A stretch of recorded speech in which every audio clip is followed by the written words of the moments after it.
Board of Alders notice New Haven. The Finance Committee will hold a public hearing on Thursday, October 14th, 2021 at 6 p.m. via video conference. Meeting can be viewed at https://bit.ly/2y8blyk or by phone at 301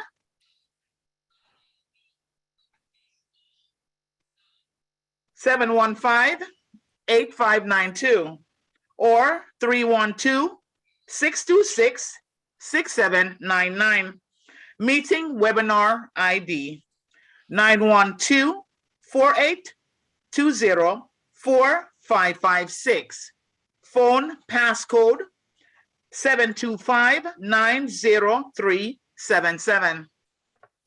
Item number 1, LM-2021-0380. Order of the New Haven Board of Alders approving 1, a 35-year partnership lease operating and funding agreement with the State of Connecticut Department of Transportation for. Madam Chair, I believe your microphone has gone out. Can colleagues hear Madam Chair at the moment? Madam Chair. Madam Chair. Your audio is currently out, Madam Chair, your microphone.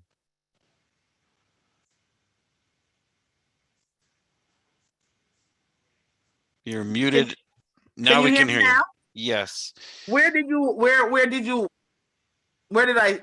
not hear? I think you should read item number 2 over again. Okay. Item number 2, the initial capital partnership agreement with the New Haven parking.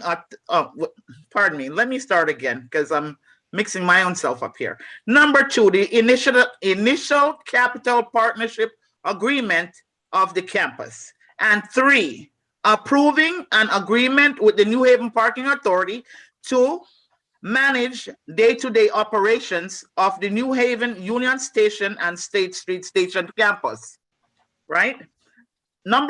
Item number 2, LM 2021-0419, order to read and file the updated budgetary and financial reports for the month of August 2021 in compliance with Article 8, Section 5 of the Charter. These items are filed with the City Clerk and may be inspected at room 202, 200 Orange Street. Per order, Honorable Yvette Hamilton, Chair, attests Honorable Michael Smart, City Clerk. If you need a disability-related accommodation, please call 3 business days in advance, 203-946-7651 voice or 203-946-8582 TTY. Public may join the meeting and may send public testimony to publictestimony@newhavencity.gov. Meeting can be viewed at https://bit.ly/2y8blyk or by phone at 301-715-8592 or 312-626-6799. Meeting webinar ID 912-4820-4556. Phone passcode 725-90377. And there's a public notice. Since the meeting is remote, participation by a quorum of members is expressly prohibited at the physical location and will not be present. However, any member of the public may request in writing a physical location and any electronic equipment necessary to attend the meeting in real time, no later than 24 hours prior to the meeting. Said individual shall have the same opportunities to provide comments or otherwise participate in the meeting as would be afforded if the meeting was held in person, with the following exceptions. Under law, if such person loses the ability to participate because of an interruption, failure, or degradation of such person's connection to the meeting by electronic equipment, the committee is not required to adjourn or postpone the meeting. That is the public notice. We will start with our agenda, the attendance. Thank you all for joining us. Adam, I know I'm present. Adam Marchand. Here. Ernie Santiago. Salvatore Nicola. Here. Jeanette Morrison. Taisha Walker Myers. Here. Anna Festa. Here. Richard Furlow. Present.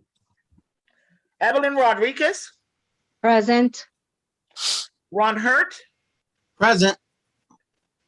And Charles Decker. And I see colleagues on the call. I see Alder Carmen Rodriguez. Is there anyone else, any other colleague on the call, Vice Chair Marchand? Okay. Well, thank you all for joining us this evening for the Finance Committee meeting. As usual, before we go into our meeting, I like to give Vice Chair Marchand the opportunity just to go over the procedures of the meeting, and we'll get started. Vice Chair Marchand. Thank you, Madam Chair. We will proceed as we have these past several months. We will, of course, hear from the city staff and the others who are the makers of the first item, which really has three parts. We're going to hear a presentation covering all three parts, and then we will open up for questions from committee members. After the questions from committee members, we will proceed to public testimony on item number one. We would ask colleagues, we'll do what we have been doing, which is to give colleagues an opportunity to ask 4 questions, and then time permitting, do a second round to see if there's additional questions from colleagues at that point. The second item is our monthly.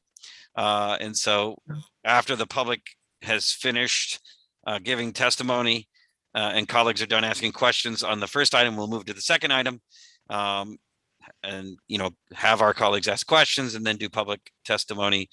And then after that, we will close the public portion and deliberate on these 2 items. It is our goal to be able to deliberate and take action on these items this evening.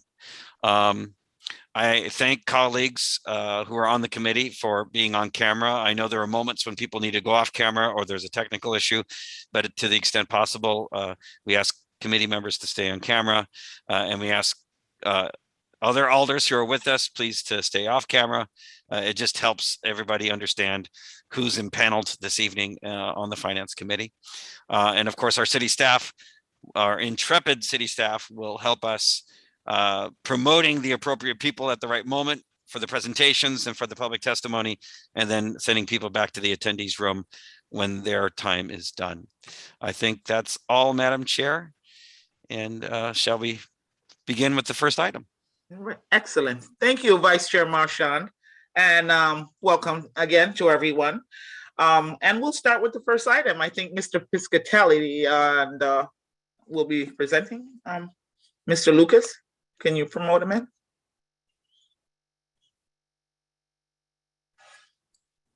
I suspect, Madam Chair, that there will be a team of folks joining Mr. Piscatelli.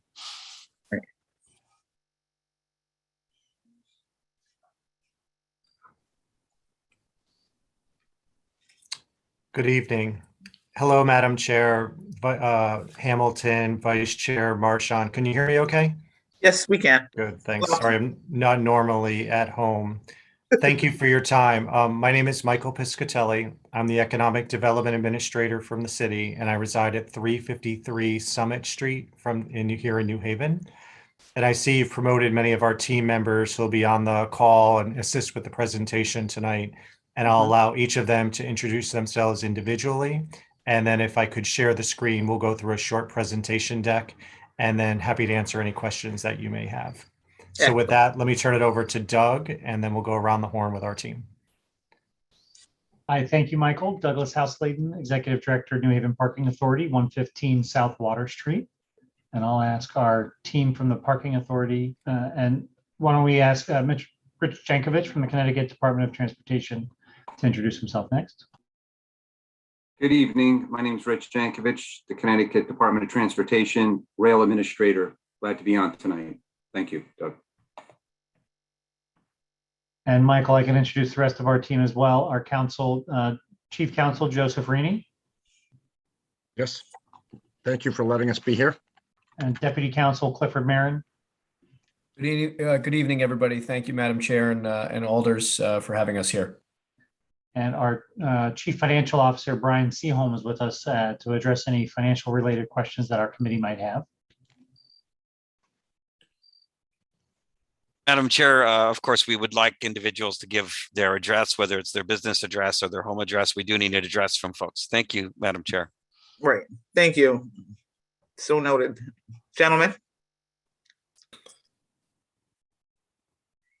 Sure, I'll start. Clifford Marin, business address is Cohen and Wolf PC, 1115 Broad Street, Bridgeport, Connecticut, 06440 06604.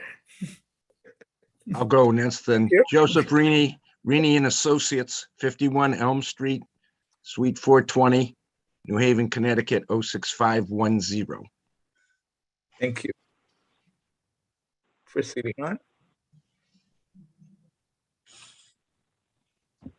Aisha? Hi, thanks. I didn't see myself on the screen for a minute. Aisha Woods, Director of City Plan, 42 Canner Street, New Haven. Michael Pinto, Assistant Corporation Counsel, 449 Central Avenue, New Haven, 06515. Michael Gormany, 45 Jefferson Road, Branford, Connecticut, Acting Controller. Excellent. Thank you all for joining us. And before we continue, I would just like to acknowledge Alder Ernie Santiago that has joined us. You may proceed, folks. Well, thank you very much, and again for your time and for bringing an entire team together tonight to speak to you with quite a bit of gratitude that we come to you tonight. The Board of Alders, our mayors, dating back to Mayor John DeStefano, Mayor Harp, Mayor Elicker, many commissioners at the Department of Transportation, our state delegation, particularly Representative Candelaria, Representative Lamar, many of you on the Finance Committee have been part of the journey to figure out Union Station and a new partnership. And in September of 2020, you'll recall right around the 100th anniversary of Union Station, we announced an agreement in principle with the state, which leads us to tonight, which is a new 35-year agreement, really memorializing this new partnership and a way forward, recognizing, perhaps in part due to the pandemic and in part due to new leadership and a way to come together, that we needed to put the customer first, put the right projects together to serve our community for many years forward. We're going to walk you through the three main instruments associated with that deal and the relationship and how we anchor it with our shared commitments, both the city and the state and the parking authority by extension. And as I mentioned, we'll take any questions during the presentation or at end, but we'll walk through it with you. If you could see my screen, this is and has been for many years when we first took over operation of Union Station back in 1982.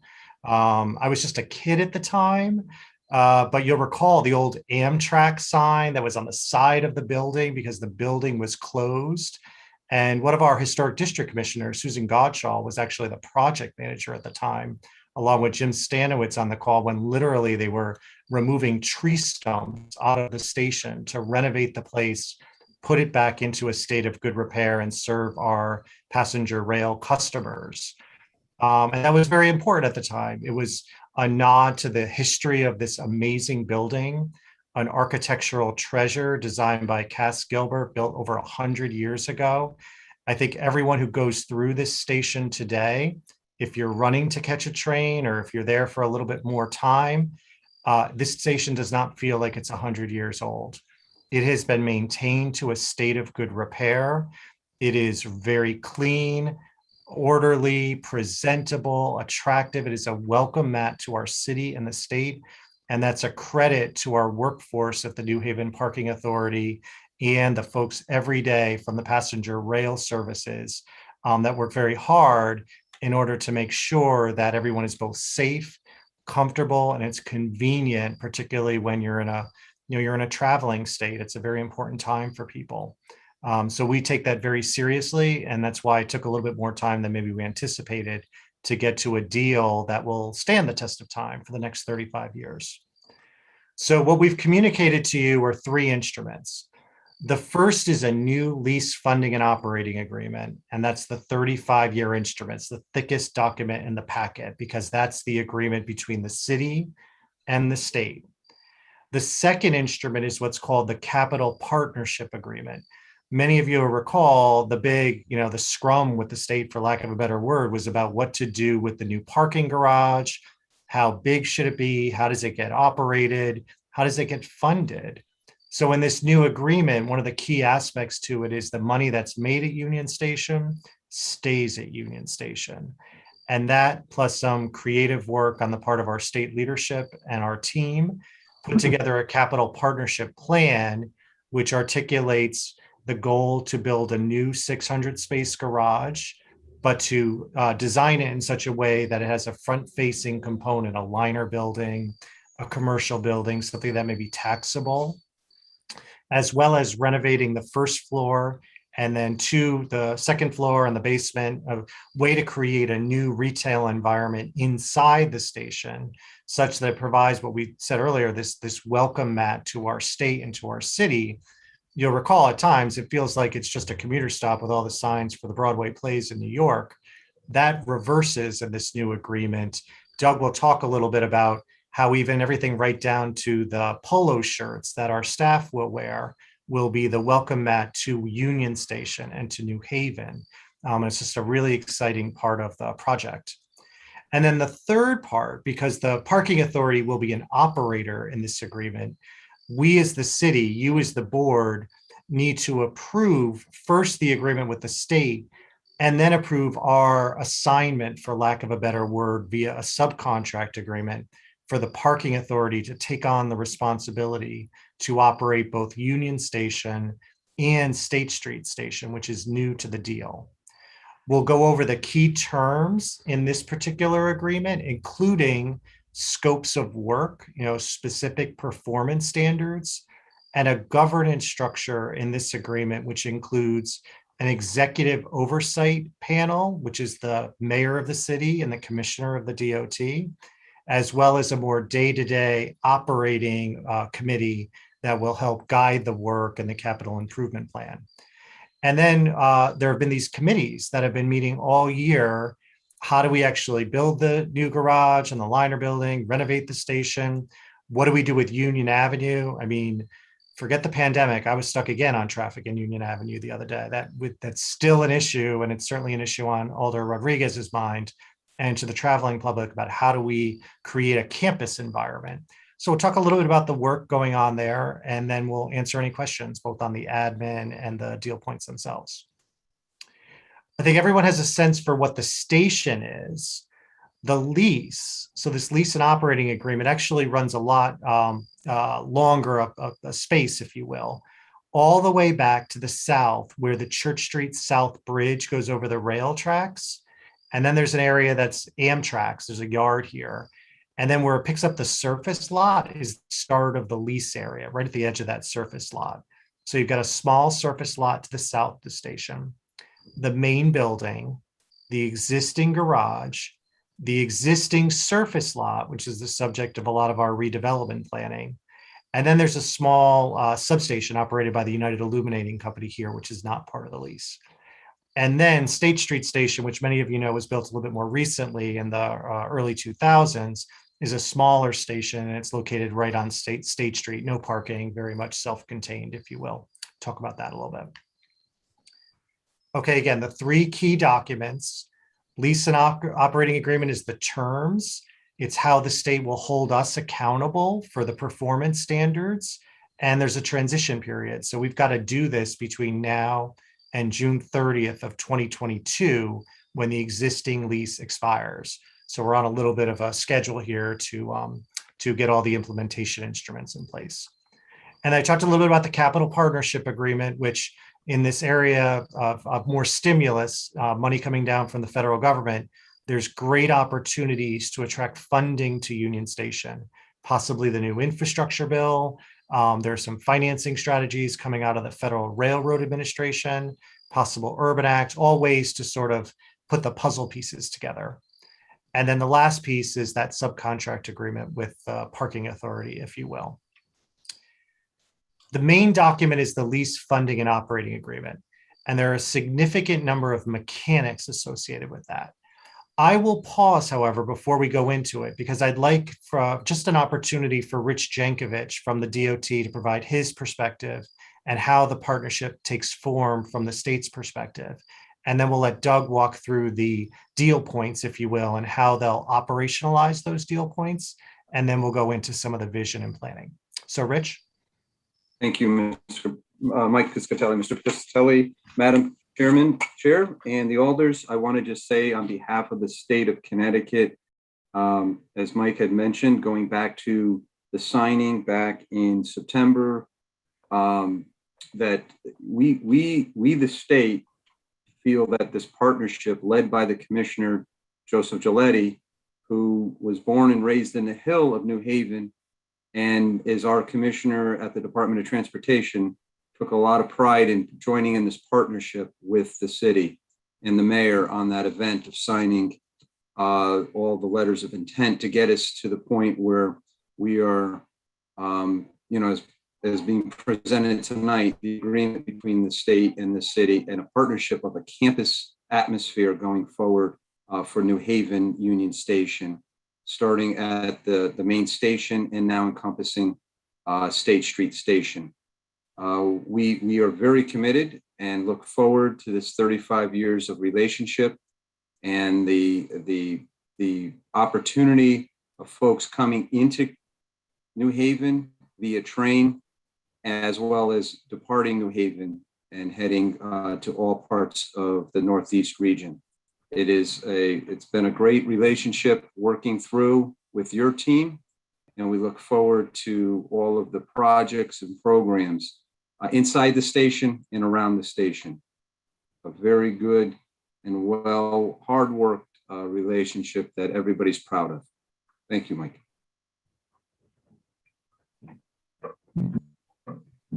Rich, thanks so much for the partnership and the commitment to staying with it. As I mentioned earlier, the Executive Oversight Panel and the Operations Committee keeps us attached to the state such that we won't disconnect on policy and make sure we always keep the customer in the front of the conversation. So with that, the Parking Authority, provided the board approves the deal as structured today, will be our operator of the station, much as they have done for many years and quite successfully. And I'll let Doug and his team talk a little bit about how they will make this work, for lack of a better word. So Doug. Thank you, Michael, and thank you, Rich, for the commentary and the introduction. The New Haven Parking Authority has been the lease operator on behalf of the state of Connecticut and city of New Haven since the 1980s, since the station reopened to the public. And before you, a new 35-year agreement with 2 10-year extensions that gives an opportunity for the partnership, the Union Station partnership, to redefine the partnership and to bring a new generation of investment and opportunity for our New Haven region to bear. So the lease and funding agreement has 3 major scopes of work. One of the scopes of work being the management of the retail and commercial sector, the brokerage agreement. There are other scopes of work to manage the development of the campus, as well as the parking operations and building operations. And most importantly, I think for this particular lease and funding is being a 2-party agreement between the city and the state. One change from the prior agreement to the future agreement, pending your approval, will be some financial cash flows and financial overview, which provide additional oversight for the partnership of the operations at Union Station. I think one of the most important aspects of the lease and funding agreement is the transparency and the collaboration being promoted by the partnership. The monthly operations committee is envisioned in having its own website, dedicated website, and public meeting following public hearing protocol, as well as a freedom of information request protocol. We think that we're very excited to be meeting in a monthly meeting. We think it's the highest level of transparency that we can provide as far as the financial oversight and the management and the performance of the station. And also very important for us is going to be the opportunity to meet every month with the public to hear from any constituents and any commuters that are having issues. They'll have an opportunity to address us face to face. Moving through, we're going to be working through on many of our subcommittees. As Michael mentioned, there are a number of subcommittees that have been working on this. And what's been very interesting with what's in front of you are two maps showing State Street Station, and on the right-hand side, Union Station campus. The State Street Station previously was managed by a private operator, and through the transition period will be switched under management of the partnership.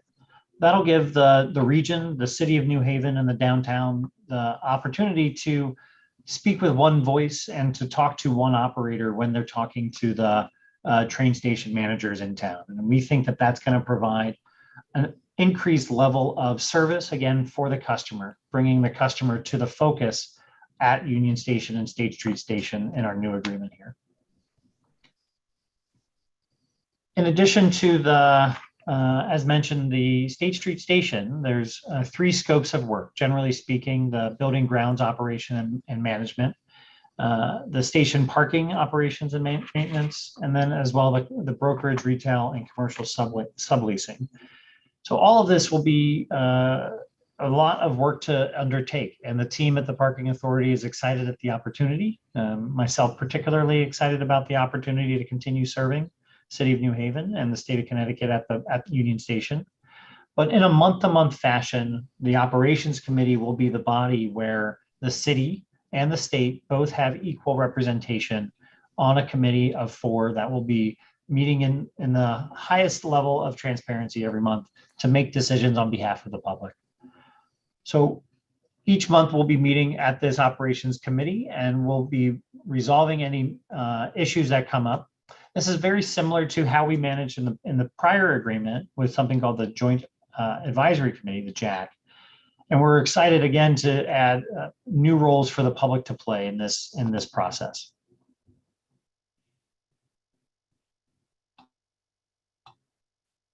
Moving on. What's really important that we think for State Street Station to be brought into the agreement is a level of confidence and a new conversation between the state of Connecticut and the city of New Haven. Commissioner Giletti, Mayor Elicker both sat down and thought of how best to enhance an in total package of service for maintaining, again, transit stations in the area. So having both Union Station and State Street Station together, as you can see on the right-hand side, there's a lot of service that happened at both State Street Station and Union Station. And we're excited to be able to work collaboratively with our partners in parking in downtown to be able to best deliver a transit experience for our connections to multimodal connections. So as mentioned, there are multiple committees working on this. The largest committee of importance was the Lease and Funding Committee. Their work is in front of you tonight with the agreements. 3 other groups were working on the interior improvements, east and west lot, and then right of way. Of course, we want to pause and thank Giovanni Zinn in our city engineering department, who's not with us tonight, who's had so much help in our right of way work. But the interior improvements is very exciting. It's an opportunity to re-showcase Union Station as both commuter rail station as well as destination retail. Our station before the pandemic saw about 4 million customers every year walk through the station. And so just taking into account the passenger loads, as well as taking into account the future development from TOD across the street, we need to triple retail inside the station, triple the amount of retail just to service the existing 4 million passengers we're seeing each year. With the grand opening of the Hartford line in 2018, we added another 800,000 trips, seeing even more service and more passengers coming into New Haven for transfers, but also New Haven as a destination. We're seeing a lot of collaboration up and down the line to get more marketing and opportunities for people to use the Hartford line for intrastate travel. So the need for tripling the retail will give us an opportunity not only to continue working with, potentially working with our existing tenants who have been there for over 20 years, but also to find newer and different tenants to highlight both New Haven and the Connecticut marketplace when it comes to showcasing what we have to offer as a region. As Mike mentioned, Union Station is a major welcome mat for the region, with being one of the top 15 busiest Amtrak stations in the country. The other committee I would mention, the East-West Lot Development Committee, the P3 development.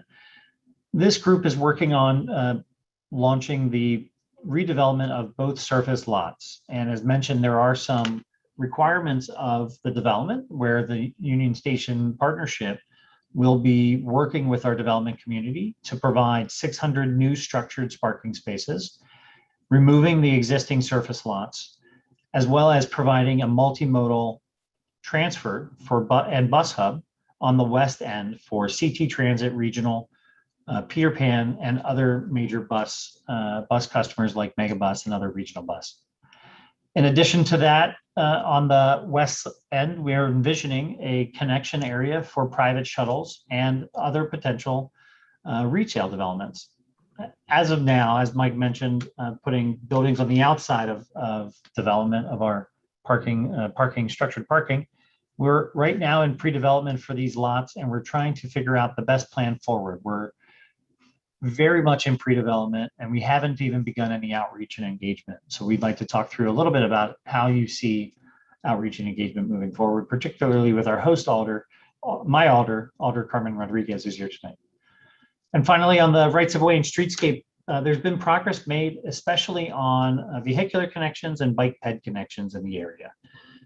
Downtown Crossing Phase 2 is pending opening of South Orange Street, but has also reconnected and rebuilt the sidewalks under Route 34, is also building new connections on what was North Frontage Road between State Street and Orange Street. Other bike ped connections and other roadway connections that are being contemplated are for Water Street, changes to Water Street sidewalks to be able to continue the bike ped connections from State Street train station to Brewery Street to connect with existing sidewalk network over by Metropolitan Business Academy or by the post office. And finally, of course, as you're aware, the Phase 3 program for Downtown Crossing continues the raising of South Frontage Roadway, and with that came the reopening of Columbus Avenue, additional right-of-way work where the state of Connecticut and city collaborated and worked to open the roadway that's been closed for 60 years. So progress is being made on each of the committee fronts, and we're really excited to get this lease and funding agreement signed so that we can start discussing and working with our community on redeveloping the streetscapes and the surface lots.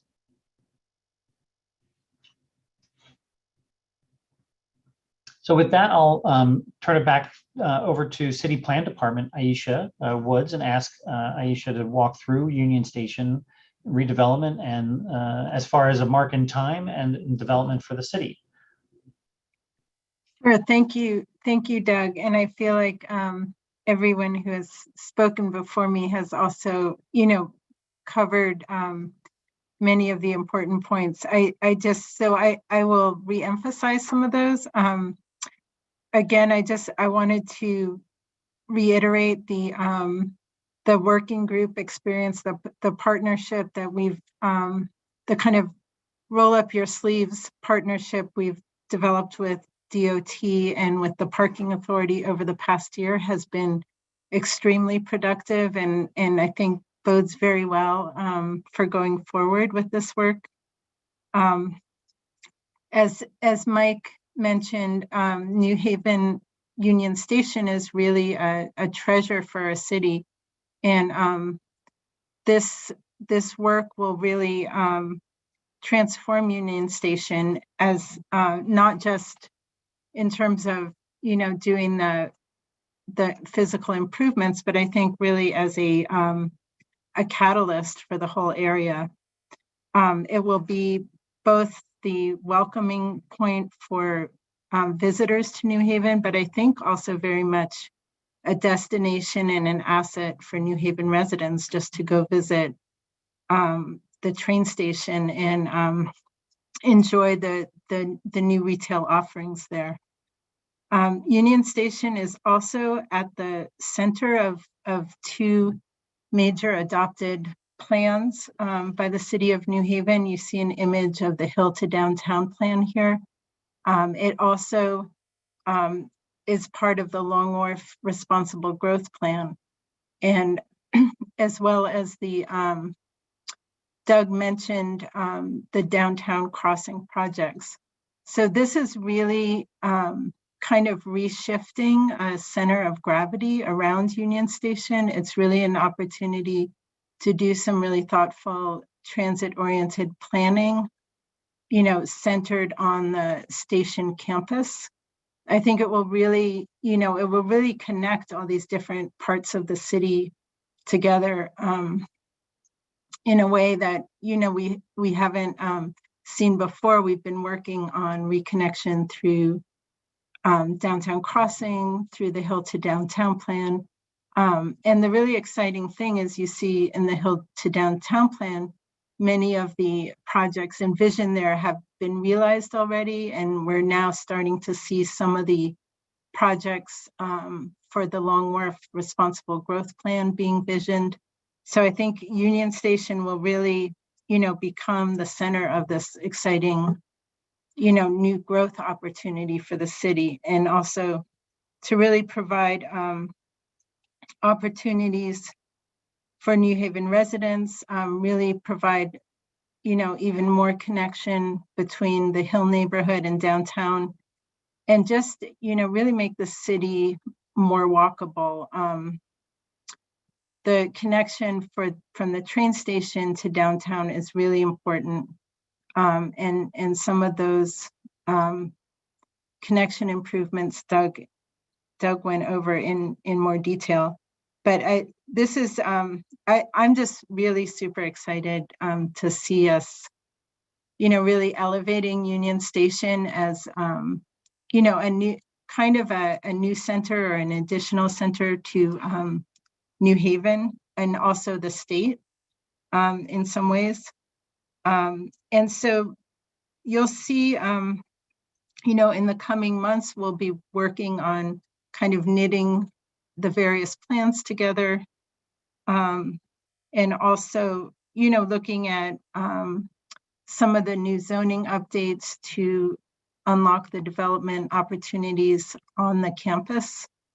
But it's really a tremendous opportunity that's before us, and I'm very optimistic about, just based on our work with the partnership about moving forward with this. So thank you. That's. Madam Chair, this is Alder Adam Marchand. Did you want to take a moment to recognize a few folks who've joined us? Yes, indeed. Thank you, Vice Chair Marchand. I'd like to recognize Alder Jeanette Morrison, and Alder Morrison is a member of our committee, as well as other alders present, Alder Steve Winter and Alder Crespo. Thank you all for joining us. Folks, do you want to continue, or are we at the point of question here, Ms.? First, wanted to thank Aisha and Doug, and probably I trust the committee, and I hope we've conveyed the significance and the meaningful work that's going into figuring Union Station out. This is, this is a $6.5 million a year operation. About 4 million people during normal times are going through this station. 3 passenger rail services, including the Amtrak lines, a top 10, top 15 station on the Amtrak service. So Doug in particular wore 2 hats for the city for many, many years, both in traffic and parking and the parking authority. And we have a lot of gratitude and the recognition that this is a big deal. And Doug and the team at the Parking Authority are recognizing that. And Doug will put significant personal effort into this and really leverages his own personal background in real estate and development, and Aisha's as well in architecture and development. And there's new leadership at the State Office of Rail. And that group, we will be back before you as projects come together, the outreach program that we discussed previously. But there's a vision here. And now I trust as we presented it to you, we're laying out the instruments, if you will, which will allow us to implement that. And so with that, I'll close and open it up for any questions that the committee may have, which may be directed to us, or we've got some other team members who may be better equipped to answer them. Excellent. Thank you, Mr. Piscatelli and team, for your presentation. And we'll start our questioning with Vice Chair Marchand. Thank you, Madam Chair. And I thank Mr. Piscatelli, excuse me, and the other city staff who for their presentation. I am starting from a place of wanting to see Union Station thrive and become like a bigger asset for the city than it is even now. And so I come to this subject with a lot of excitement, but I do have a few questions. The first one is, I've reviewed the documents, including the draft agreements. And the thing I kind of wanted to know, what differentiates this lease agreement from the 1982 agreement in terms of additional protections for the city or additional commitments that the city is making to the state in this agreement? What are the major ways in which this lease is substantially different from the one that preceded it? Probably the best way to look at it is where were the compromises made? So the 82 agreement, if you were to pick it up and go page by page, that agreement largely was set up almost for the first 5 years of renovating the station and building the parking garage. And then if you read the document through, it's like, and everything else we'll deal with it later. And because of that, I think it built up over the years a significant amount of frustration with the state that was starting to build out passenger rail statewide, pressure from private operators, different ways of doing things. And we, because it was a full lease and we had pretty much the control of the station and the state was controlling other stations around the state, there was a disconnect in how best to take Union Station to the next level, because the entire agreement was spent on the first level. I mean, there were trees in the building and it was closed. It was just such a different time. This agreement settles that issue of, the privatization versus not, and it creates the bilateral relationship with the city, and the joint partnership, the way we're governing the station, allows us to stay in lockstep with every one of the capital improvement projects. The state agreed to keep all the money at Union Station, whereas the last time it was like this big revenue sharing thing and the state could pull money out. And the state is now committed to keep all its money in, which stabilizes all of the finances and allows us just to look at capital and this forward-thinking vision.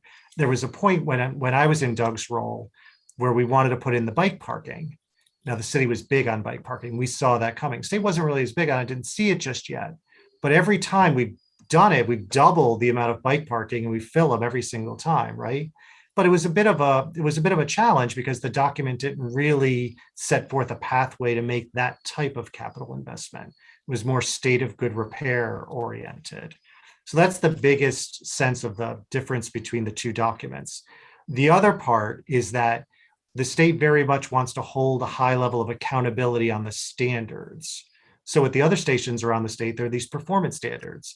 The bathrooms will be cleaned a certain amount of time. There will be inspections. There will be a process if something's not, fixed, or if an elevator is broken, that we can all reach in and get it fixed if the parking authority doesn't perform. And the parking authority has a 5-year agreement with us. So as opposed to last time where we were all in together for the full term, 82 to present, in this case, The city and the state are in agreement for 35 years, but the parking authority is in for 5 years, and that's renewable based on our performance. Rich, I don't know if you want to add from your perspective of, or unless you were there at 82 when. I think I was still at Hamlin High School back in 82, not to say where I grew up and lived around this city all my life and went to the University of New Haven. So just to tell everybody how much I cherish this relationship. But Mike, you very, very well said. And then as we separate the Jack into the two levels now, with the commissioner and the mayor, everything is brought together from the operations committee up to the commissioner and mayor. A big difference from the previous agreement. I sat on the Jack as a joint advisory representative for the state, but it's a big, it's really a nice way of having things come up from the operations, especially with the capital and the vision of the future, and having the mayor and the commissioner, really the two partners in the partnership, make the decisions on behalf of that campus. Thanks, Mike. Thank you, gentlemen, for that response. My next question is in regards to money. Money going in, money coming out. I did see the documents that were forwarded to us just a few moments ago about the cash flow issues, who gets the operating funds and so on. But it would be useful for this committee, Mr. Piscatelli, if you could just remind us, are there operational subsidies? I don't believe there are, coming from the city. Where does the revenue go? Just so we can understand the cash flow and monetary issues about the station as it will operate under the new agreements. So I'll give you the theory behind it, and then I'd like to ask Brian Sayholm and Mike Gormany to talk about, just more of the technical details, because you'll see it again in the budget cycle. But consider it restricted funds. So revenues at Union Station will go into a restricted fund, and they will go out to the parking authority per the budget, if you will. And there will be a restricted fund on the operating side and then one on the capital side. And there's some precedent in our budget with that sort of operating approach. And Mike Gormany, really appreciate his time working with Brian and the state to make sure that we've got that protocol tight.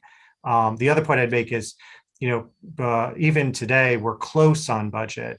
But for many, many years, this particular asset and facility has not run a deficit. There's significant revenue associated with the operation, and that's even at the discounts associated with providing a transportation asset. So we don't even necessarily run it at market rate, if you will. But maybe Brian and Michael can improve that with a little bit more detail.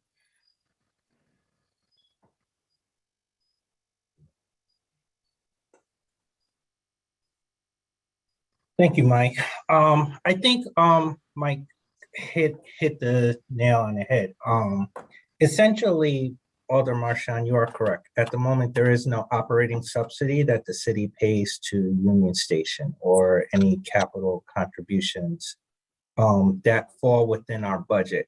The way we see this is the city really acting as a pass-through, and we've already had a meeting with our auditors, the parking authority auditors, everyone, to make sure that we are treating this correctly. But essentially what's going to happen is the money will come to the city. It will be in a special fund restricted account, like Mike mentioned, which is primarily set up just for the Union Station, for the revenue that the city is going to receive. We are nailing out the final details, but the concept is as far as the actual documents that will be submitted. But the way it will work is every month the city finance and the parking authority finance will meet to go over the expenses. And essentially what the parking authority will be doing is drawing down the funding from the city. We will advance them, the first few months as outlined in the documents that you have. But every month we'll be meeting to make sure that they're within the guidelines, the operating agreement, and all other parameters as far as invoicing, documentation that's needed, whatever the case is, to make sure that they're in compliance and everything else as our operator. So again, this will be separate funding than what you see in the normal city budget because it will be set up as its own operating account to make sure we do not commingle anything with city funds and Union Station.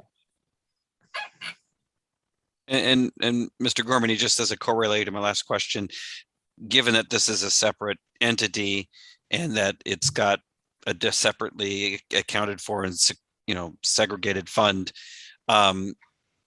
like it's the who sets the rates for the user fees and everything. That's the parking authority that does that, rents for spaces, stuff like that. Mr. Piscatelli can correct me if I'm wrong, or the parking authority, but I believe that will be part of Mr. Housleyden, that will be part of one of the committees. I believe the operations committee for that again, that was mentioned in the beginning, will have different representation from the parking authority, the state, the city. But that committee really sets the operating agenda for Union Station. Thank you so much. This is Brian Kim. Can you hear me? Yes, Chair? we can. Mr. Adams? Okay, I'm sorry. I've been struggling with some technical issues. Brian Seaholm, 232 George Street, New Haven. I'm sorry, that did not come out the first time. If I could add to what Mr. Gormany was saying, the two committees, which are made up by both state and city representatives and assigned folks, will ultimately prepare a budget to set the rates and adopt and recommend to the OC, which is the mayor and the commissioner of DOT, to approve that budget. So the city will always have representation in setting that budget, and the parking authority will execute that budget, keeping in mind that all funds are initially going to be deposited into the accounts Mr. Gormany mentioned that are held by the city, and we will only receive advances against those funds to meet the budget, which was approved by ultimately the OC, which is the mayor and the commissioner of DOT. And I hope that helps. Thank you so much. And my last question number 4, is about the future funding partnership agreement, which I read as kind of a guiding document, because it concerns kind of a shared vision for what future capital funds or investments would be, what goals they would be sought to fund and support. I guess my question is it a guiding document or is it a binding document?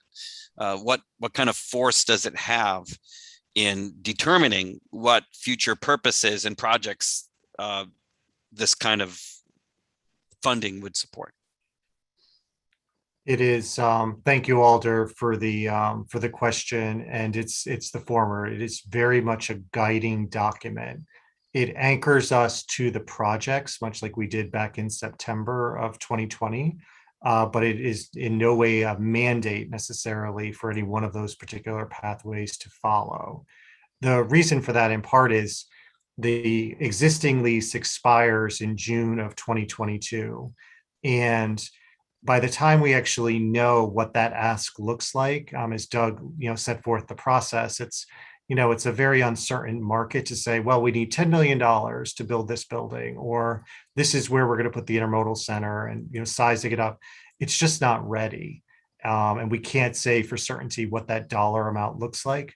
So we compromised on a guiding document, which allows this process to move forward and then catches up, quite frankly, the strategy to fund those improvements. And our level of confidence in that is both by the team leadership we've seen from the state, the level of investment the federal government is showing in this type of project. And then finally, the fact that the existing baseline functions financially. So we're not dependent on it to keep moving, although we're all committed to it because we think that's what makes a very special place here in the city. Thank you, Mr. Piscatelli. Thank you, Madam Chair. Okay, moving along. Alder Ernie Santiago, do you have questions? Thank you, Madam Chair. My God, I need some clarification. I think I heard correctly, but I just want to make sure I heard it correctly. So every money made in Union Station is going to stay there. The city cannot use it for anything else. That's correct. Union Station and State Street Station. It's a restricted fund for those assets. Now, my next question, and probably my last one. So the board will have no say on how it gets spent? Your say is acting in and through your representation on the committee, which is the mayor. So the mayor will sit on the executive committee. So you're holding the mayor accountable. And then I believe me and one other person sits on the operations committee, and you hold us accountable. And then, of course, you see the parking authority regularly on other matters, but it's not a direct relationship, if that's the question. Okay, so that's a no. Okay, I just want to make sure. So, okay, so that's a no. All right, thank you. All righty, thank you, Alder Santiago. Alder DeCola? Thank you, Madam Chair.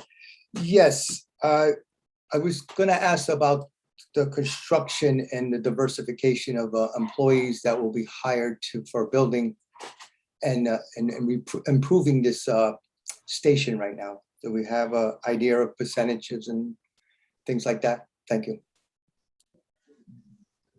Michael, I'm happy to take that if you would like. I think walk through it from how it works today with the parking authority's administration of the station, and then how we forecast it going forward. Thank you. And presently, the parking authority is the procurement agent on behalf of the station operations and capital funding. We are also the procurement agent for the similar work over at the other parking garages and lots that we also manage. So presently, at our website, and every month at our board of directors, we report on our MBE and our minority-based enterprise and wealth transfer work. Presently, our percentages for MBEs are in the 40%, so 38%, I think, with regards to performance on total contract. And that was through the efforts of the SBI program and our chief engineer, Jim Stanowitz, and our council, as well as city council. We worked to update our policies last year and remove what's called, Alder DeCola was called good faith efforts. So to your question on what programs we would be using to construct, any of the funds that are going to be programmed and run through the parking authority will be following the tightest and most stringent program available. And that's how the programs are set up for the 35-year lease. We envision at the moment, presently, that would be the parking authority's program, which has the highest and most stringent use case, but that's not necessarily going to be the case for all 35 years. So for any of the monies that flow through the Union Station campus and partnership, the parking authority's MBE wealth transfer program will be the guiding document. And then any our P3 developments, any partnership work that happens with the private sector will also then be following our normal protocols with regards to living wage and prevailing wage work at Union Station. And so it'll be, so that's what you can imagine. If I'm allowed to share screen, I'm happy to share our latest document from our chief engineer's report. If that's allowed, I'll just do that briefly. And I'll I'll email the link over to staff. Let me see if I can zoom in so the number is easier to see. But presently, our latest project is a large project coming from the DECD grant, and we're seeing over. I can't even see which column this is. 17% African American participation and 11.6% participation from WBEs, and total participation for minority and women-based enterprises of 72% on our last contracts. And we're very excited to bring this program forward. We've now adopted it. We worked with the state of Connecticut DECD to approve the process for this grant, and we've now codified that program and anticipate moving forward with this new procurement program from the Parking Authority. I'll stop sharing that if I can figure out how to do that. Thank you, Mr. DeCola, if I answered your question. Yes, you did. And then we'll make a priority to make sure we're hiring New Haven residents. Yes, thank you. And one of the best aspects of maintaining management from the New Haven Parking Authority, of course, is our workforce at the parking authority itself is over 60% New Haven residents. It's also good union jobs. It's SEIU. We have 2 SEIU unions over at the parking authority. And our 12.5 and 12.25 programs still apply. So I think for a lot of the work that we do at the parking authority, the board of directors and our team are very focused on wealth transfer work and creating opportunities for small business, but also minority-based enterprises, women-based enterprises, and disability-based enterprises. So we're very excited to maintain the contract going and keeping, as Michael mentioned, we might be changing the uniform, but the staff will be the same, and we'll add some customer service trainings to everyone to make sure that 60% of the workforce remains union, New Haven. Thank you. And then one other question. When you said there'll be committees, who chooses who sits on the committee? And does the Board of Alders will have any representation in there or anything like that? I just want to make sure how the board or committees will be selected. So the executive committee is very small. It's just the mayor and the commissioner. The operations committee is a little broader, but it's essentially it's a staff level committee that runs the day-to-day. So if it's not called out specifically, I've got it on another sheet of paper. It would be, say, the director of the Office of Rail, the staff person who's more local, right out at Union Station on the part of DOT. The same on our side, that have a good, feet on the ground and understand the day-to-day activities there. The reason for that, we talked about it a little bit earlier, but the way the budget rolls up, it's a little bit like some of our other authorities and utility partners. So the parking authority will do this condition assessment every year to figure out what the capital plan is. And then they package that with the operational budget. And then they back next to what the revenue profile's got to look like to balance that out. If the parking rates can hold steady or has to go up a little bit, other revenue strategies. But it's sort of this, it's like a sequence, if you will, which is baked up from this capital improvement study to make sure that all of the major elements at Union Station are in a state of good repair. I don't know if either Joe or Mike Pinto can rattle off exactly what those picks are on the operations committee, but that's a top level summary of it. Madam Chair, thank you. Thank you for everybody for their answers and response. Thank you.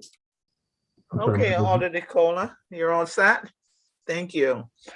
Moving on to Alder Morrison. Do you have questions, Alder Morrison? Yes, I do. Thank you, Madam Chair. So my question, I have 2 questions. One, just somewhat of a follow-up from Alder DeCola's question. Would this this whole project provide opportunities for apprenticeships? I know that it sounds like that a lot of the jobs are union-based, but at the same time, I know one of the things that in the city we've really been working hard to what is the word that I'm looking for, to refill our pool of staff, because as we know that the pool of contractors and things of that sort, they're getting older, and especially with this being a 35-year contract, we want to make sure that we seize this opportunity to make sure that our young people also have an opportunity to have hands-on learning. And so I first wanted to ask, and really specifically Mike, because Mike, I've been working on this type of work for a little while now. And so I wanted to see if there will be opportunities for apprenticeships, because the only way that people are going to learn how to do the work is if they're able to do the work, practice, and get paid at the same time. So I'll ask that and then I'll go to my second question. Fully appreciate the question, and it's a pressure point we're seeing not just down in transportation, but throughout government right now. It's not specifically a term of the agreement, but if the Finance Committee wishes to make a friendly recommendation to that effect as part of the condition of approval, or probably better in terms of making sure that that's across the parking authority's portfolio, that's certainly something that the parking authority both is practicing, but could do a resolution of some sort to memorialize it, if you will. But it is not specifically called out as a term. But I like the direction you're heading, and I don't think there's necessarily a material disconnect or disagreement on it. So through the chair, I don't know, through the chair, I would really like to see something like that be added to, because, when you think about a railroad is something, that back in the 1800s, that's how a lot of people of color were able to, that's not me. That's how a lot of people of color were able to make their money. And so, nothing's new under the sun. So, Madam Chair, if we can look at them putting together some language to make sure that we have an apprenticeship program going on. If there's no language in there to speak to, I know that Doug read off a lot of high numbers, pretty high, compared to, if we can make sure that there's language that speaks to the small business persons and women-owned companies, all of that, if that can be in the resolution, that'll be helpful, because this is a 35-year contract, which this is going to lead me into my second question. It being a 35-year contract with a 10-year renewable, we want to make sure that when we're probably, I'm not saying I'm going to be dead and gone, but I don't know, I'll be almost 90 at that time. We want to make sure that this momentum continues instead of just something that we're doing just to get across the finish line. So I'm asking that of you, Madam Chair. So noted. Thank you. And then my second question goes to the 35-year contract. Now, when would you guys begin to start talking about the renewable and things of that sort? And the reason I asked that is because when I came onto the board 10 years ago, we were, our board was a new board, and we were put in a position to look at a lot of changes for contracts that were 20 years old, 30 years old, and needed to be revised. And to me, it seemed a little crazy that we were at the year, and if we didn't make a decision right then and there, things would have been messed up. So is there any specific language that speaks to maybe looking at this at year 33 to have that conversation to see if we are going to continue with the 10 years, if we're going to look for someone else or anything like that? That's my question. Thank you, Alder. Thank you, Madam Chair, for the questions. Let me just take them in order. So on the first one, before I forget, and maybe just to help our team along, our performance standard on diversity, equity, and inclusion, we can add language on apprenticeships under C, where we have the traditional run of MBE, SBE, the programs Doug talked about, and we can add something there about apprenticeships. And I think that's a great idea. And in terms of the review, as I recall, when we did Tweed, I think we added like 20 years out or something like that. Mm-hmm. And the alders asked for 10 years, like sort of a 10-year interval to review and do sort of a temperature check, for lack of a better word. We don't have that in this agreement right now, but if it pleases the committee, I would think that is something we could reach fairly quick agreement with DOT on as well. They have talked extensively about the annual process of the budget as that type of review, but to the points made tonight, to the extent that the alders would want a sense for it on a more thorough way. If you want to do that once every 10 years so that we don't build up pressure as we get closer to 35, I think that's highly responsible and we would welcome it. Well, through you, Madam Chair, I would ask that, but I want to add a little bit more to it. I understand 10 years, but I keep going back to, being this new alder and still trying to find the bathroom. And now they're telling us we need to come up with laws and recommendations around another agreement that was running out like the next year. And so even if you do put the 10-year, temperature checks, when we get closer to that 35th year, I'm thinking that we really need to start that conversation at least year 33, to really start to see where are we, all those different things, because I would hate to get to year 34 and a half. Well, I don't know, I'm not going to be here, but whoever to get to year 34 and a half and scrambling. And that wouldn't be good for the city, and that wouldn't be good for the alders that are sitting on the board at that time. So I'm not sure if that's something along with the temperature check of every 10 years, if we can also add a little side. And this is through you, Madam Chair, that I'm asking. So noted. So noted, Alder Morrison. in my answer, is that something that you can do at 33? That's absolutely achievable, and appreciate the comment, and it helps us walk in your shoes as to what that feels like when the pressure starts to build on something. Okay, so those are my only two questions. Thank you, and I'm glad that you all are in agreement with those type of suggestions, because we have to continue to even think that far about job creation. And in order to have job creation, in order to fill our bench of people that have real good skills, we have to give them the opportunity. So thank you, Madam Chair. Thank you, Mike and your team, for your presentation. Very well. Thank you, Alder Morrison. Moving right along to Alder Walker-Myers.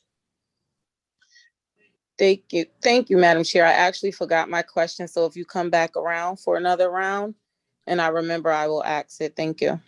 All righty. Alder Festa.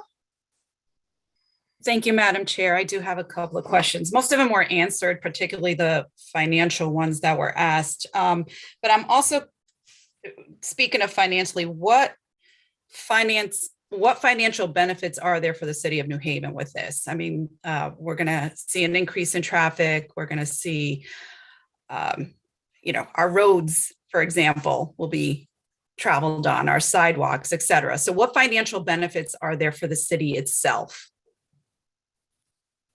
So I think you're speaking specifically to, is there a revenue share, something specific in the deal, right? So it's not specific to the revenue generated. What we would point to, and I think we have a history now in this regard, the indirect benefits associated with these sorts of assets are very, very significant. And it's related, right? When we were not always at 4 million passengers per year on the rail line. It was largely commuter out. But by having a strong anchor at Union Station, we are generating a whole group of people that are coming into our city every day, walking to work, taking the shuttle. I mean, it's like a circus of shuttles some days down there, to Southern, to Yale, the hospital. And that's not just employees, that's also patients, or it might be visitors. It is creating an inbound move to New Haven, which generates economic activity. So that's the first block. The second is, the more we can grow the passenger rail service now, particularly with the emphasis on the Hartford line, they're going to take Shoreline East out to Providence.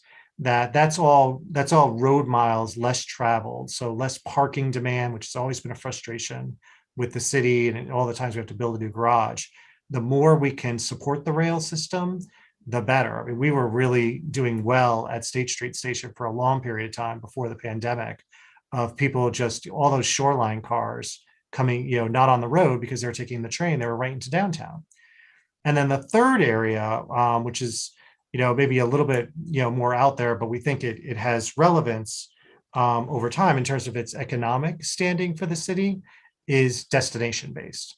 That this is the anchor at Union Station, which will have taxable stuff. If we can get a building on the site that has destination benefit for, say, an end user company that needs to get to Boston or New York, or residential that needs to be close to the train station, that is all real taxable benefit associated with if we were able to get this liner building actually built and constructed.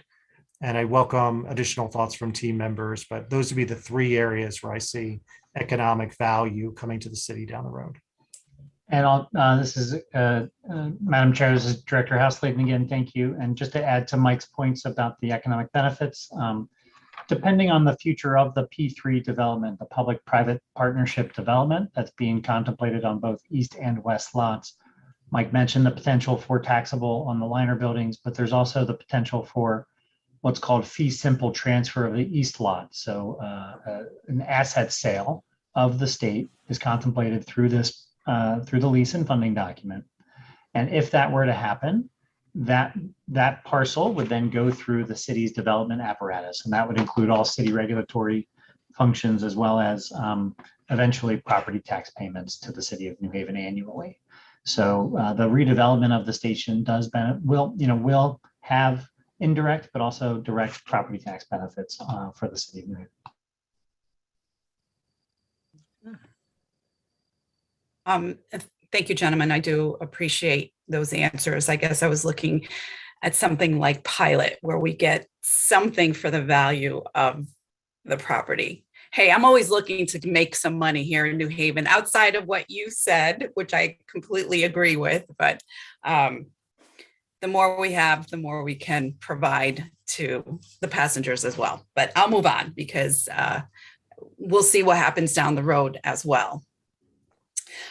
Airport connections, you mentioned increasing rail, et cetera, which I am in full support of. Will we have some kind of transportation to Tweed and for that matter to Bradley as well? You mentioned we are trying to get as many cars off the roads as possible. And one way is to increase rail, but it's also, how do I get from Union Station to Tweed? How do I get from Union Station to Bradley or any of the colleges, universities that are in the state as well? I think the connection to Bradley is more and more attainable. You see quite a bit of work at Windsor Locks, and then a quick jump over to the airport that way. And then Doug has done so much work on the Move New Haven study, and the intermodal connections at Union Station get a lot better in the planning that's going on now. Maybe you could talk a little bit about that in terms of how we see the network coming together. Thank you, Michael. And there is a bus that goes directly to Tweed, and so anyone that's going to be connecting from State Street Station will be a short 1-block connection to the green, and the bus actually does go past State Street Station and State and Chapel. So the 206E will be an easy direct bus to go right from our State Street train station to Tweed. I think the big challenge right now is still the shifting of our vision for the commuter. Our commuter rail station at State Street Station has most, if not all, of the trains that Union Station does have, but has a lot more easy access to more bus lines because of the prominence of the State and Chapel intersection and the number of buses that go there. So the contemplated at Union Station is for transit access. There's the 271 and as well as the Hartford Flyer. So there's also an express bus that goes to Hartford from Union Station in addition to the Hartford lines. And I think what has been exciting of watching the Tweed development has been the willingness and the excitement of Sean Scanlon and the Tweed Authority to work together collaboratively. You've seen some progress with Lyft and Uber over at Tweed, and partnerships that, and we'll be approaching and contemplating maybe a shuttle bus service if it does make sense. One that we'll be exploring. It's not yet guaranteed, but again, as one thing we do want to hope is working on the 206, the 206 line that goes right there to Tweed. And I hope that answers the question, Otterfesta. It does, but I think it sounds like we have to see how things go as well. Also, earlier actually, this might be for you, Doug, mentioned performance standards, and that's what's going to determine this every 5-year contract between the authority and us and the state. So who is going to actually be monitoring this performance? And I'll probably ask Michael or Rich Jankovich also to unmute and step in, but the monitoring will be occurring at the monthly operations committee. The day-to-day grinding work of the management of the station will happen at the operations committee, which will have both members of the state DOT as well as the city of New Haven. In addition to the actual committee members that will be meeting, there's a requirement to host a publicly available, transparent website and host and continue the same style of recording and hostings the way that we have been through our Zooming here. So the idea is to have a monthly open, transparent meeting that any issues that will be happening between the meetings will come up. And following each meeting, we'll have which is very important for a lot of folks to keep the accountability as high as possible. We'll also have an in-person property inspection meeting that follows our operations committee to make sure that all of our performance is up to par and continues to maintain the highest professional standards, again, for the customers that are going through the station. Okay. And then my last question is, will the old board make a comeback? That's Rich Jankovich. Where is our old board? And It's in a museum. It's in a rail museum. Way down the line. It's in a rail museum way down the line. You won't be able to find it. We all miss that board, trust me. I miss it. And Madam Chair, just a point of order. We received a lot of information about an hour ago, way after our meeting began. Are we going to get a rundown of some of these documents that are in our email, but we didn't get them again until after the meeting? So there's, I don't know, cash flow stuff, schedules, etc. Right. I think it will need time to read and digest all that information that was flooded to us. Right? Is that your point? Madam Chair, so it's clever to call a point of order and then ask another question, but let's allow it because it's important. And I see that Assistant Corporation Counsel Pinto raised his hand to give some context. Go ahead. Yeah, again, Michael Pinto, Assistant Corporation Counsel. What you received, there's a couple, most of what you receive, you've seen either in the presentation or has been described. The Schedule 1 is the mapping.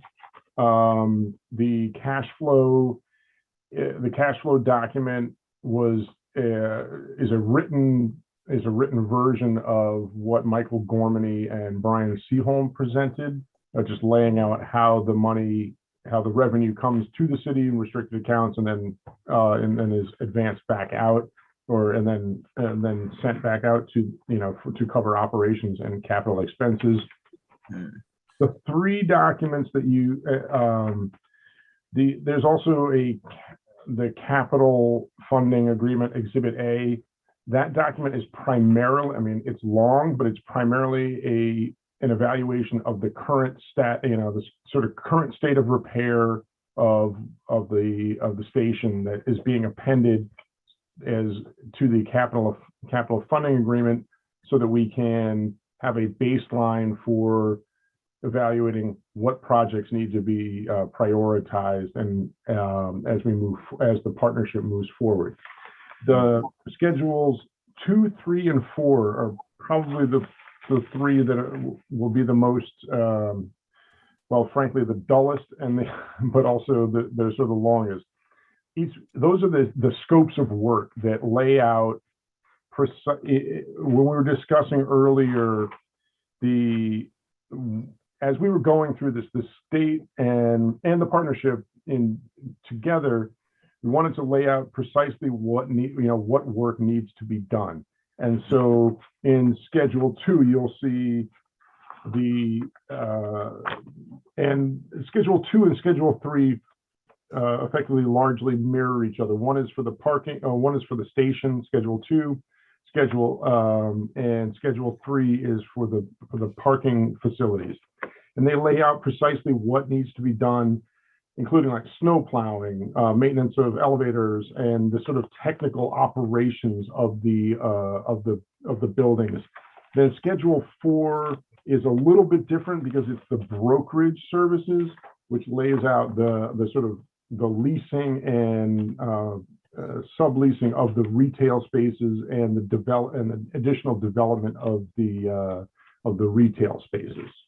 So I think that effectively covers what we gave you.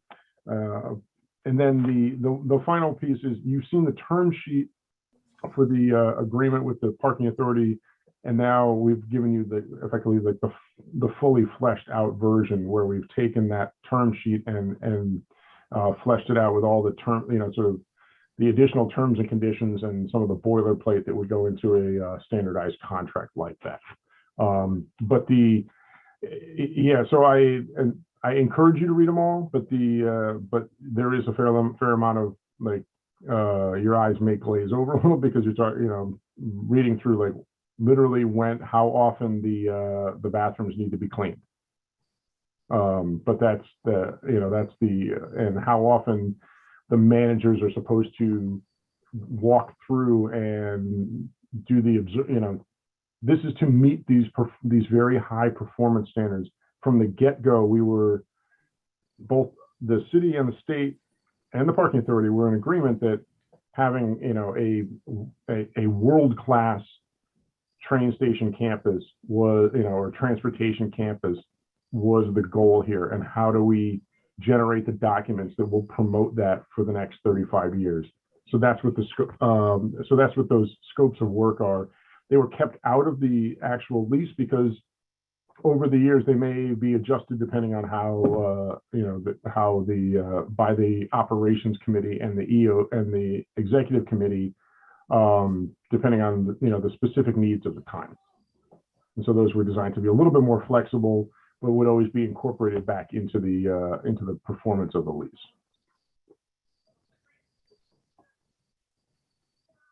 Thank you, Mr. Pinto. Of course. Right. Moving right along. Alder Furlow, you're next.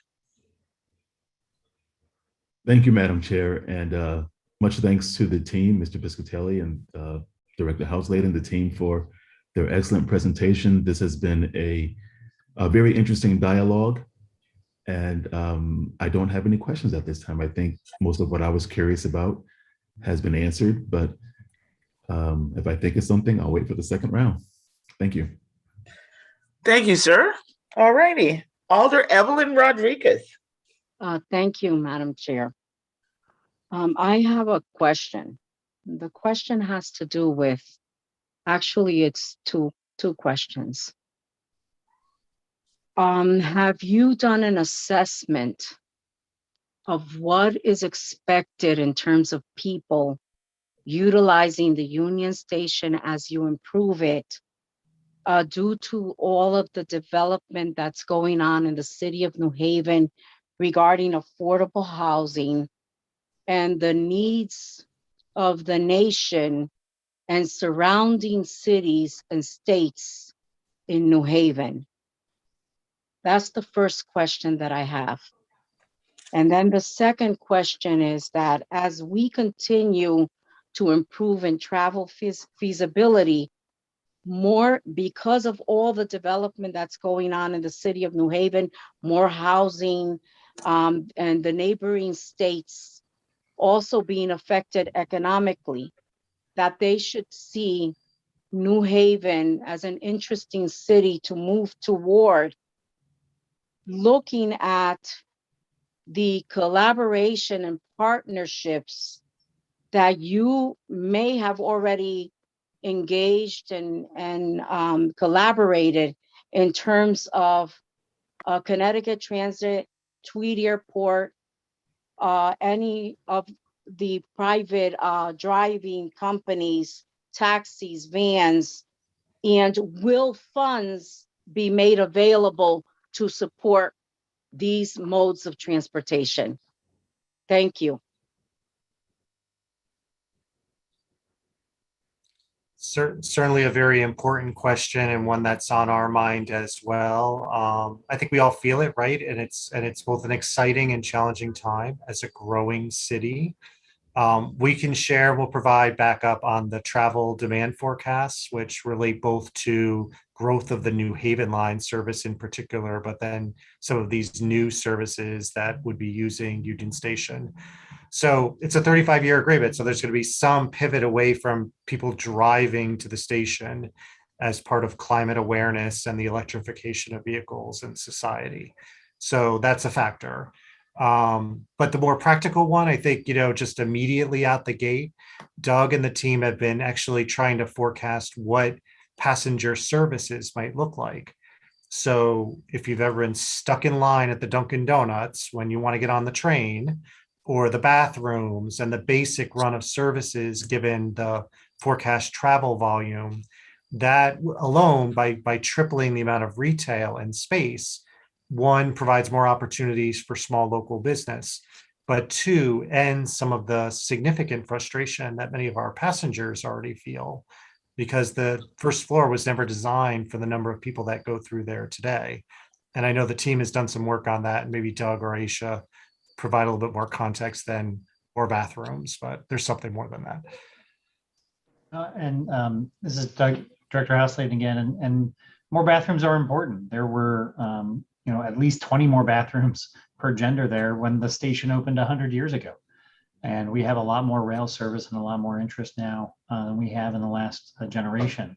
And so by providing customer amenities and thinking through who our customer is, there are plans right now for spaces for families, spaces for business customers, conversations with Amtrak with respect to Amtrak waiting rooms.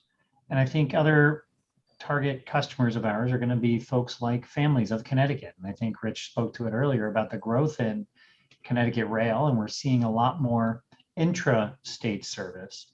So people taking the train from New Haven to Hartford, rather than just a focus on New York City.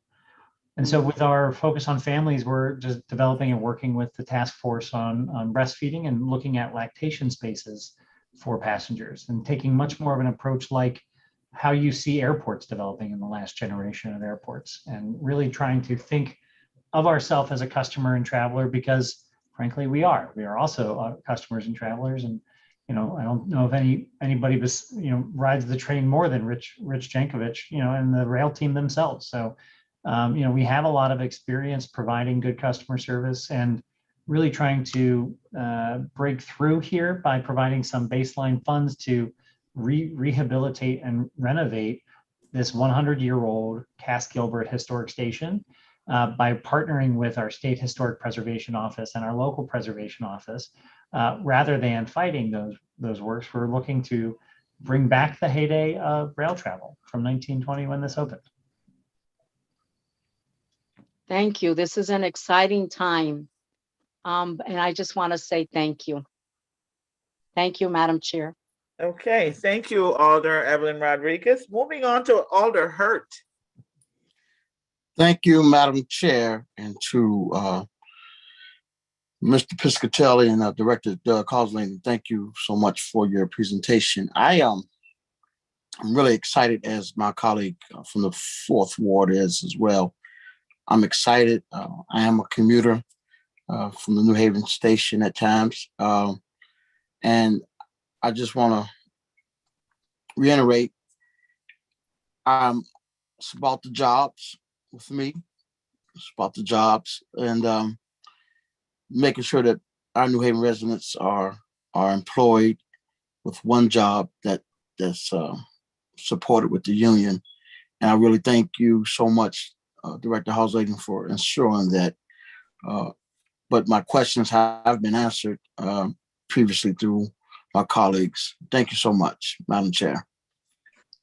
Thank you, Alder Hurt. Alder Walker Myers, I'm going to swing back to you. Did you have a question for the group before I go back to the top? All right. No, thank you, Madam Chair.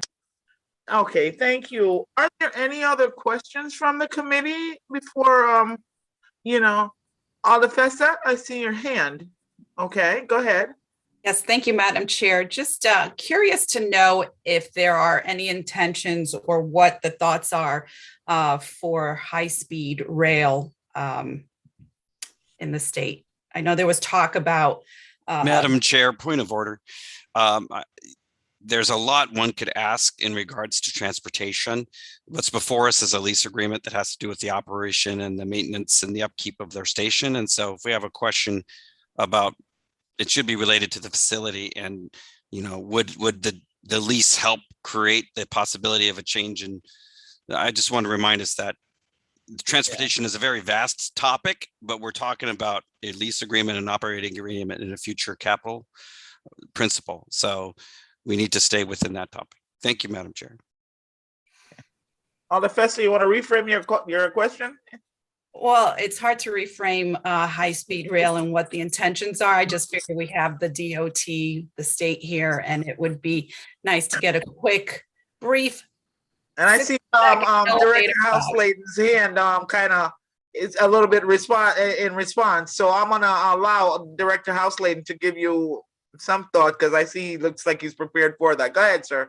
Thank you, Madam Chair. Through you, we can provide an update on the broad statewide plan for high-speed rail in writing. And I think as it applies to this lease and funding, I think Alder Festa is smart to point out that there is some upcoming, there are conversations that are imminent regarding service to Penn Station from Connecticut rail lines. And that service to Penn Station could see express trains as fast as 1 hour from New Haven Union Station. Going again, it's an east side access program where Long Island Railroad is bumping, and then somehow we have room in Penn Station for Metro North. And I think we can provide an update on that as well. But the most important aspect of this is that as our rail lines continue to improve and as our commuter rail line continues to improve and our regional rail lines as well, the aspect of Union Station as a suburb of, New Haven as a suburb of New York is stronger and stronger.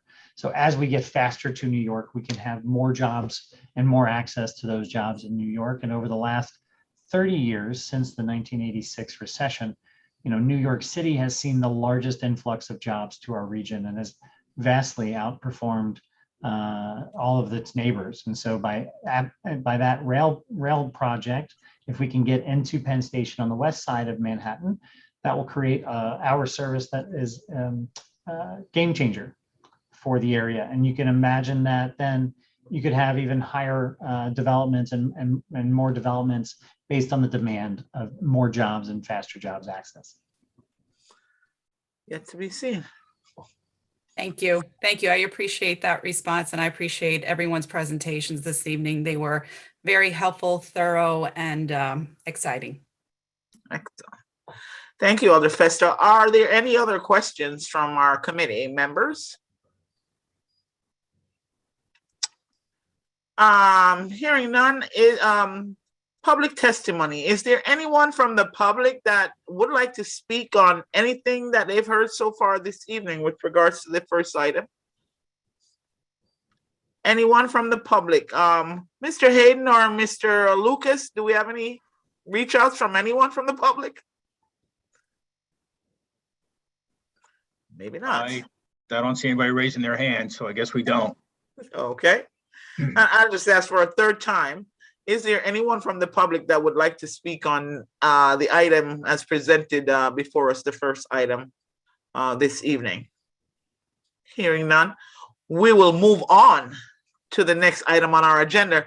And thank you, folks, Mr. Piscatelli and your team.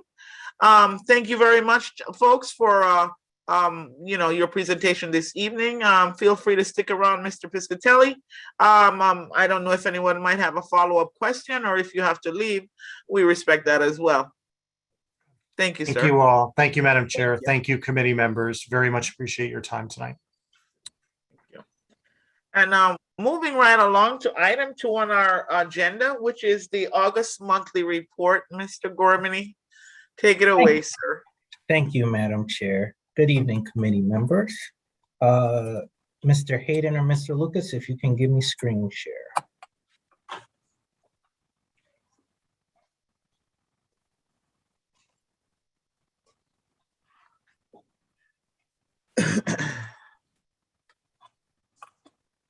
Bear with us, Mr. Gormany. No problem. Thank you.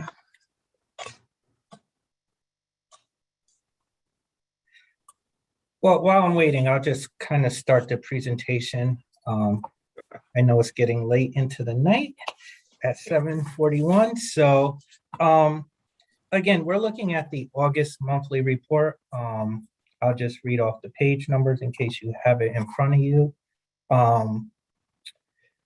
Right now, starting on page 1 of 74, we're predicting a balanced budget for the year. Again, this is the as of August 31st of 2021. I think I mentioned at the previous meeting that, we really take a look into the first quarter of the fiscal year to really see how we're trending, unless we see anything drastic that needs to be reported. All right, he just gave me screen share. So again, right now with some minor adjustments on the revenues and the expenditure side, we are predicting a balanced budget. So what I'm gonna do with this monthly is just kind of go through some of the high level areas that I think, we see risk in as far as how the finances go on the general fund side for the fiscal year, and a few other areas for the city. So starting with some of our federal grants, this was an ask of some of the members of this committee, is to sort of look at how we're doing and what we're doing with some of the major, 2 of the major grants that we've gotten. In March of 2020, we received the CARES Act funding, which was about $6.3 million all in. We had COVID expenditures, and we have the American Rescue Plan. So what we did with the monthly was sort of start creating a template on the American Rescue Plan and the CARES Act. But the first page that you see is we did update the city's COVID numbers as far as spending. So as you can see, for fiscal year 2021-2022, we really do not have any overtime spending. Again, I mentioned prior that with a lot of the federal funding does allow us to cover some personnel, public safety personnel costs. So that wouldn't necessarily be reimbursed by FEMA, because again, that would be double dipping with federal funds. So what you see is we really do not have a lot of, and really any overtime expenditures thus far in fiscal year 21-22. But to date, since the start of the pandemic in since March of 20, we did spend about 1.3, rounding to $1.4 million in actual overtime costs. And a majority of that, as you can see, was really in our public safety department, which was really fitting within the mission of the federal government, state, and our local guidelines of really trying to prepare and prevent the spread of COVID-19. On the non-personnel side, you see, again, not a lot of spending to date. We only spent about $13,000 as of September in COVID expenditures. To date, we spent about $3.7 million. A lot of that was of the expenditures, again, were really on the public health and human services side and related to that spending. To again fit within that mission of preparing and preventing the spread of COVID-19. What I did was I did change up the bottom portion that you guys are used to seeing a little bit. And what I wanted to sort of show was what we've reimbursed to date from all sources. So you can see we received about 2.3 million to date from FEMA, and that's with all our reimbursements that we've submitted. Again, we are not done submitting reimbursements to FEMA. And the reimbursement does take a while to get, again, because this is a nationwide pandemic, but to date, we did receive $2.2 million from FEMA. In fiscal year 20, I talked about, we moved $1.1 million over from our general fund to cover those expenditures plus any future expenditures that may happen as well. And if this committee remembers, in December, at the end of December 2020, we did receive about $3.1 million from Connecticut OPM through their CARES Act allocation, which again was used as that had broader guidelines that we can use that funding for. So that was primarily used for police overtime, fire overtime, and COVID expenditures. So as you can see with this report, out of that 3.1 million, we did apply about $778,000 of that 3.1 million to COVID expenditures at that time. The next few pages are really the American Rescue Plan. I won't go into a lot of detail with that, but what we did was we kind of took the format that was used for the approval by this committee and the Board of Alders in regards to the spending. So if you remember, the board approved $26.3 million, which was revenue replacement, summer reset programs, clean and safe, and a few other programs. What we did was we applied, the top half is really a summary based on the overall category. So youth engagement was 1.5 million, arts and culture, 1 million, revenue loss and replacement was 19. So you see those categories. We gave you the year-to-date spending as of September 23rd. So in each of those programs, you'll see the first box is a high-level summary of those programs and the year-to-date costs, the committed POs, and what the remaining balance is on that funding. The next few pages kind of gives just a description of each program and what makes up like the youth engagement and the description. Again, this is what the board had seen when we first submitted the spending for the first tranche of the American Rescue Plan. So we just added what we had actually spent to date for those.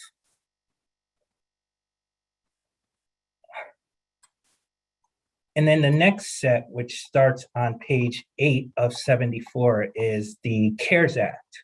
So this was the plan that was approved by 2 joint committees that's chaired by, I believe, Alder Wingate and Alder Burkeen, the Health and Human Services and Community Development Committees.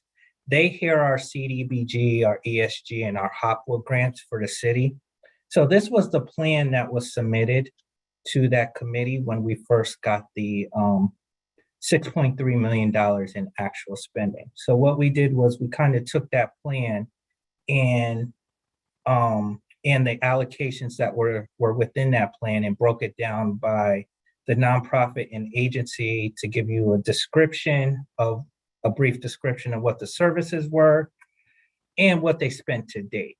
So for COVID spending, American Rescue Plan, and the CARES Act, this is kind of how we wanted to, my office wanted to present the reporting to this committee. And of course, we can always take a look at anything, if the committee needed more information or whatever the case was. But that's kind of an overview of our major federal grants that the city has received. Moving on to the general fund, looking at the revenue, again, for the first quarter of the fiscal year, a lot of our revenue is generated off of property taxes. A lot of our state grants, such as pilot and municipal revenue sharing and other grants, really come towards the end of September into October. So that's when we receive a portion. So when you look at the overall revenue summary analysis, you'll see that's why our biggest portion really is property taxes that we collect, which are due by the first Monday in August. Speaking of property tax collection, so you'll see that right now we've collected about 51% of the overall tax collection budget, which puts us on par to meet the budget for the fiscal year. That is based on the tax collections. That's what we're seeing in all our tax collection trends going forward. The next few pages really are just a breakdown of the various revenue categories. So moving on to the expenditure side, again, the biggest departments on the expenditure side are really our police and fire department. As we continue through the fiscal year, we'll continue to adjust those figures. Obviously, we are seeing high overtime within the department for police. But again, we have a lot of vacancies still as we continue to recruit for police officers as well and continue to do promotions and classes within the city. But again, that's one of our major drivers in police overtime are the vacancies that the city is experiencing. The same thing on the fire side, they have about, I believe, 30 vacancies within the firefighter rank. So, you know, we'll continue to monitor the fire department as well in regards to overtime and personnel costs as well, the vacancies within that department. Overall, we're seeing everybody trending on budget right now. From a departmental standpoint, any savings we would see really on the vacancy side within the city.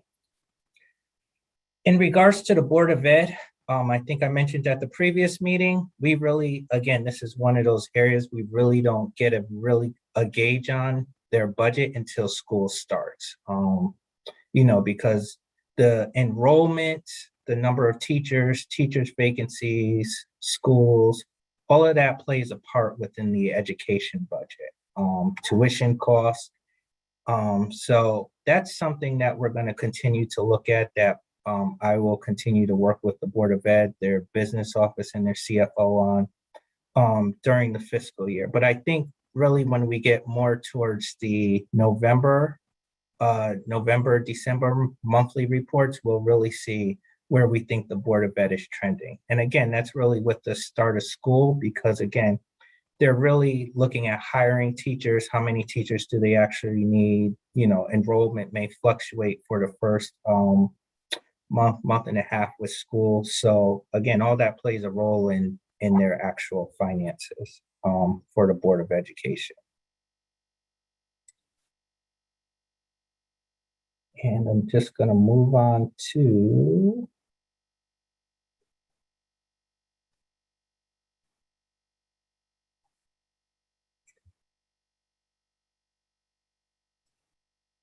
again, looking at the vacancies for the city, we do have, as of this report, we do have about 91 full-time vacancies within the city. Again, that's just a host of different departments and in different areas within the city. So again, as we continue to work through civil service testing and to fill some of those vacancies within the department. But one of the things I want to mention is when we look at the vacancy page, it's really important to look at the month that we're in and when that vacancy occurred, which is why we add that to the monthly report, because that's really going to determine what the savings is for that department in any fiscal year. Because it's not the full salary savings. So just hitting on one last point, which is our what we're really going to see in cost drivers for the city that could really affect the general fund. We continue to monitor our workers' compensation. We do have a new third-party administrator for the city that began in July. PMA, we did end up switching from Karma to PMA.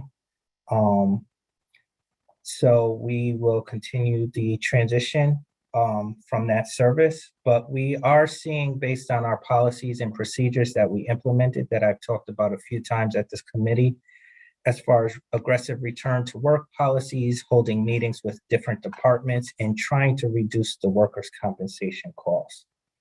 So that's an area that we will continue to look at during the fiscal year. But as you can see, during the first 2 months, we did see a reduced savings. Again, I will caution that workers' comp is also dependent on how many weeks there are in the month. So that does play a part in August when you compare the previous few years to the current year, as far as from a payment standpoint. And the biggest thing that we're really keeping our eye on is medical cost.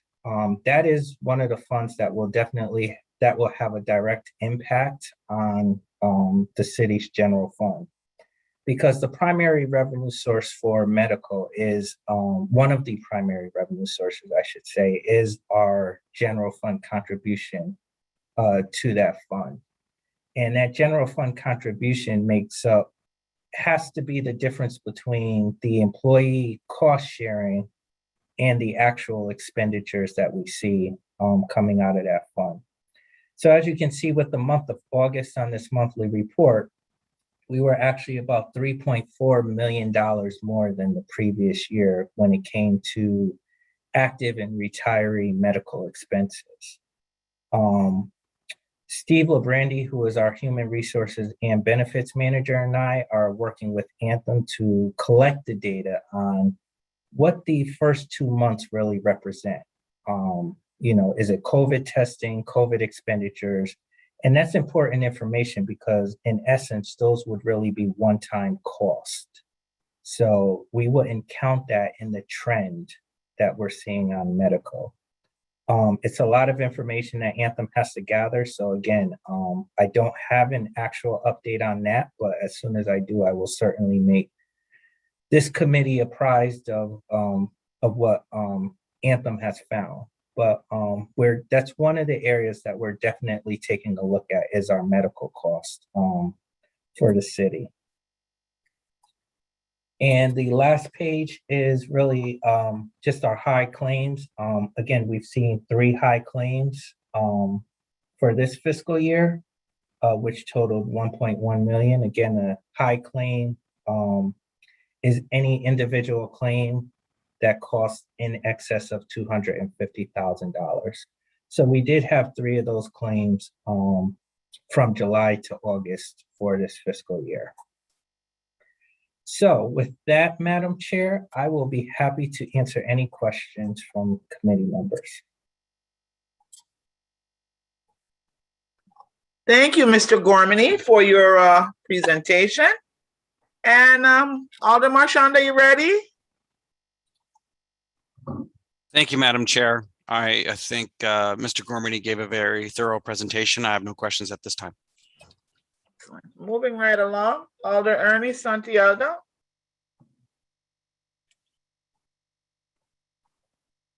Alder Santiago, any questions?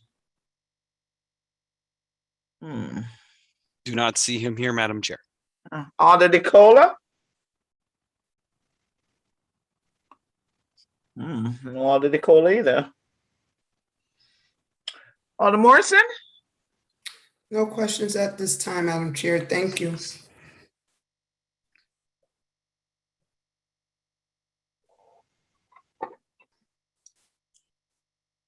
Alder Walker Myers, do you have any questions for Mr. Gormany?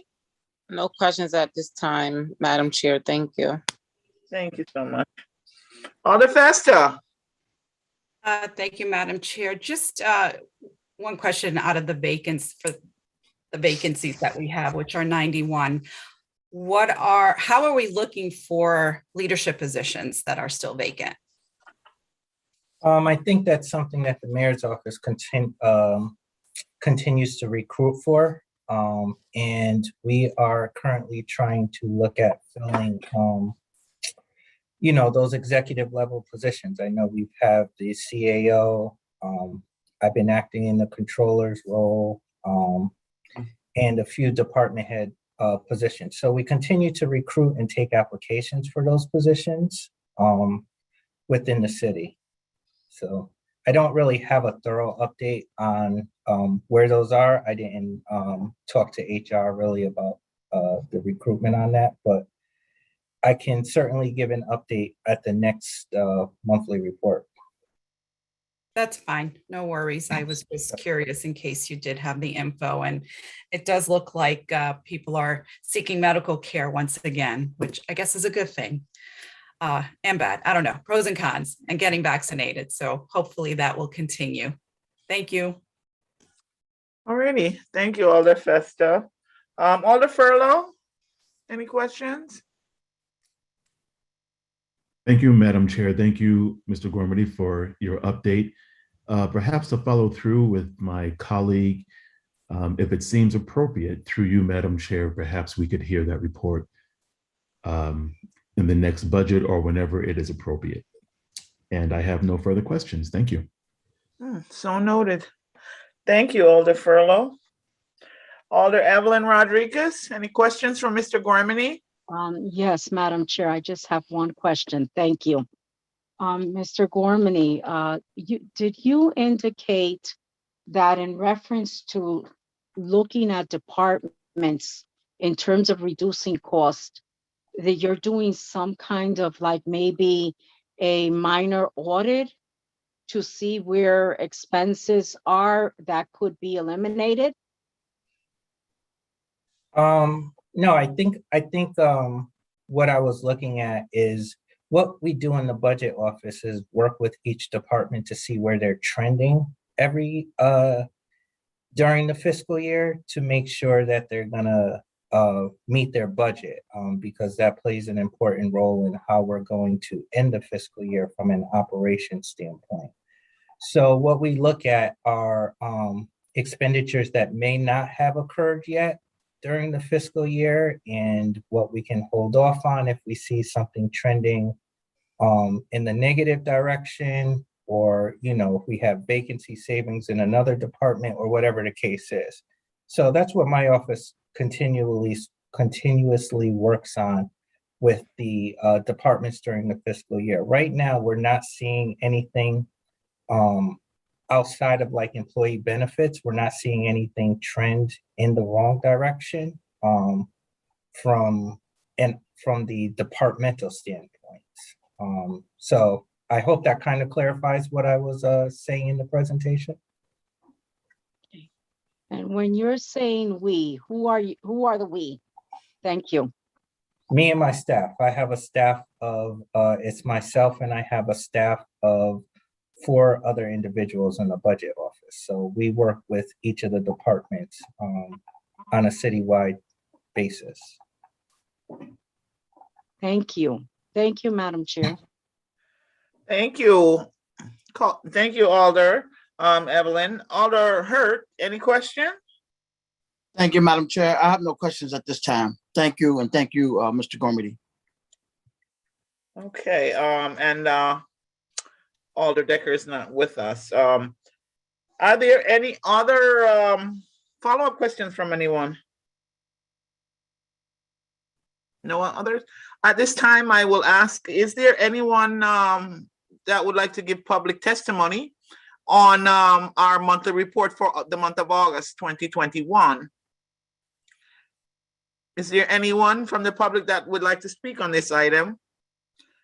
And for the third time, any public testimony on our monthly report for August 2021?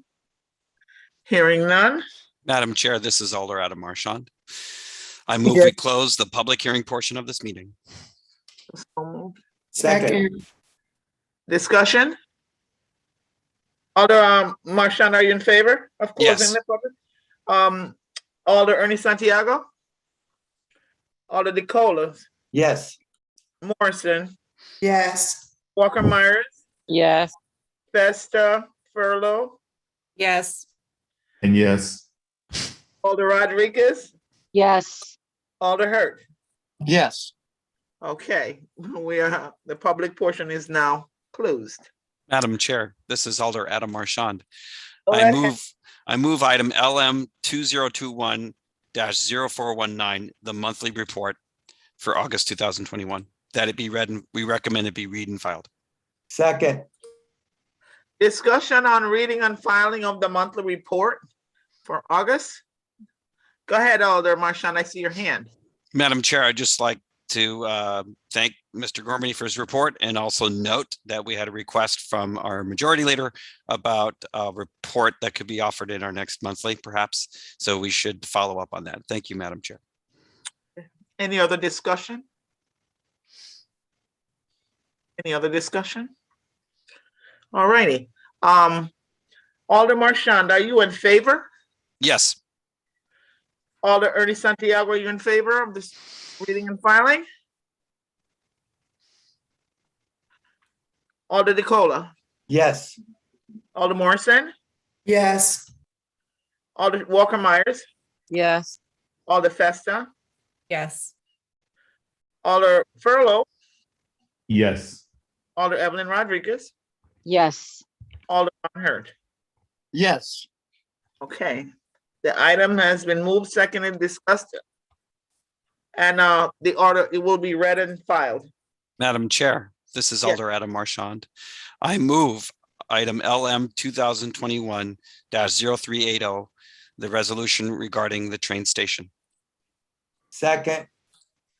The item has been moved and seconded. Discussion. Madam Chair. Go ahead, Alder Marchand. I'm having a little technical difficulty here. Thank you, Madam Chair. I'm going to speak in favor of this motion. I think it's important to note that we had a suggestion from our colleague from the 22nd Ward about possible changes that we might make before the second reading. I would recommend that we follow up on those rather than attempt to make amendments now. I think it'd be better to do that in concert with our partners in the city staff. We might need both to amend language in the lease agreements, but also language in the resolution authorizing the mayor to enter into such agreements. And I would be hesitant to attempt that tonight, but I think her suggestions have a lot of merit. And I think, Madam Chair, we as leaders of the committee can follow up with city staff to prepare such amendments for the full board to consider at the second reading. So I just wanted to say that. And then I just wanted to speak in favor overall, because I think that of thriving and well-functioning Union Station and State Street Station helps the city in numerous ways. And I think that these arrangements that were discussed this evening are strong and should be recommended favorably to our full board. Thank you, Madam Chair. Okay, any other discussion? I'm having a little technical difficulties, I think, with my. Madam Chair, I see Alder from the 22nd Ward has her hand up. Okay, go ahead. I can't see anyone. I'm sorry, I apologize. I can hear you though. Thank you, Madam Chair. I want to concur with Alder Marchand in regards to the things that I brought up concerning the apprenticeship and the job abilities that will come from the railroad. It just brings me back to the history of New Haven, especially in regards to African Americans and different ones that migrated to New Haven for those reasons, such as the railroad and Winchesters and things of that sort. And so I do stand in support of this partnership, as this is really a great gold mine right here in the city of New Haven. And so I ask my colleagues to also support the partnership. Thank you, Madam Chair. Thank you, Alder Morrison. Other discussion? Alder Morrison, help me because I can't. Yes, I will. Madam Chair, if you are not able to see, I will note who's raised their hands. Alder Walker Myers. You have the floor, ma'am.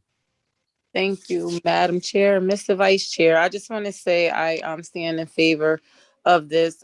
You know, being a part of numerous conversations about the train station and seeing the amount of time they took to really get it right, I think is really important. And I think it's exciting. And anytime we can truly invest in our transportation system, I think it can only help a city.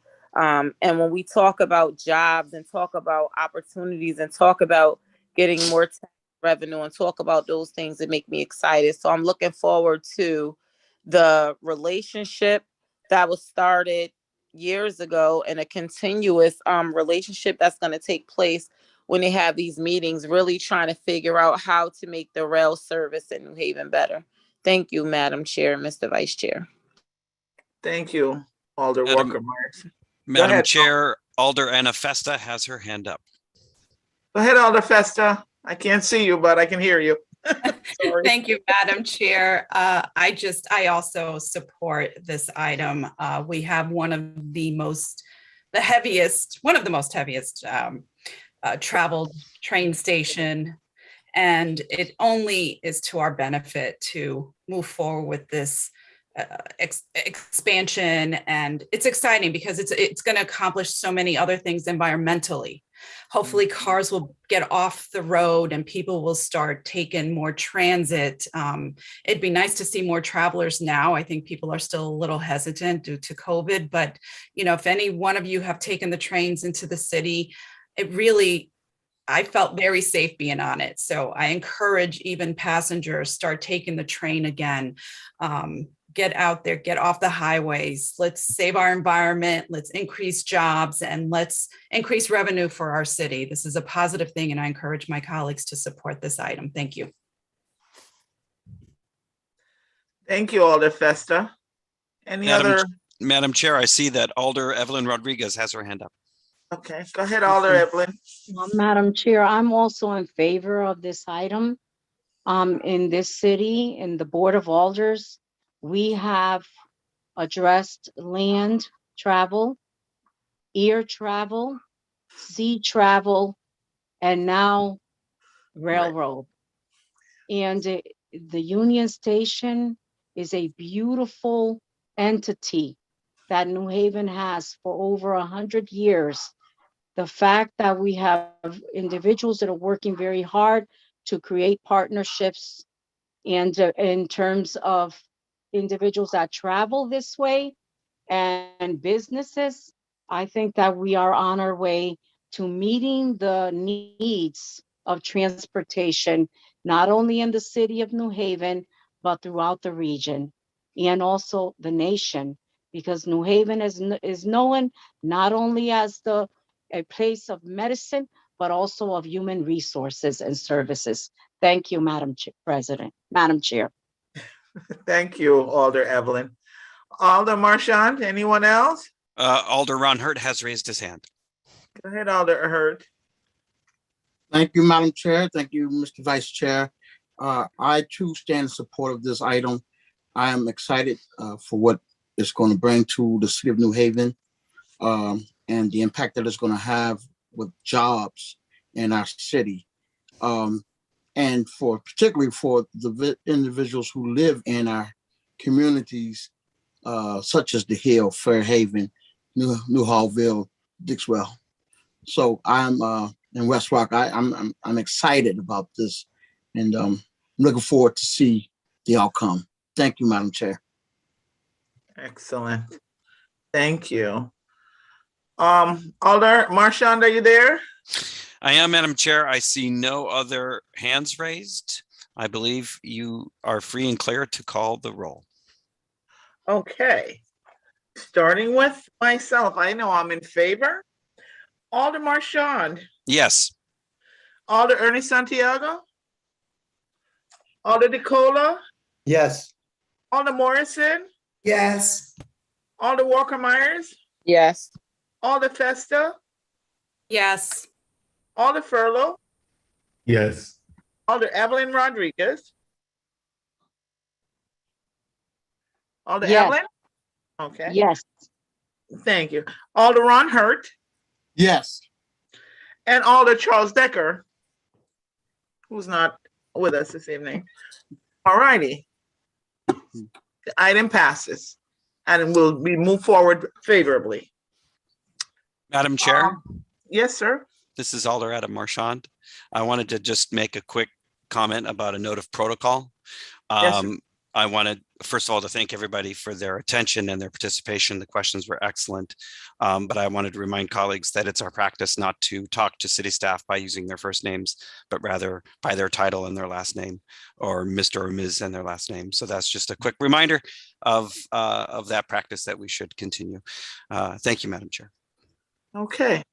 And with that, thank you to everyone this evening that has joined us, and I'll entertain a motion to adjourn. So moved. So moved. Second. All righty. Any discussion?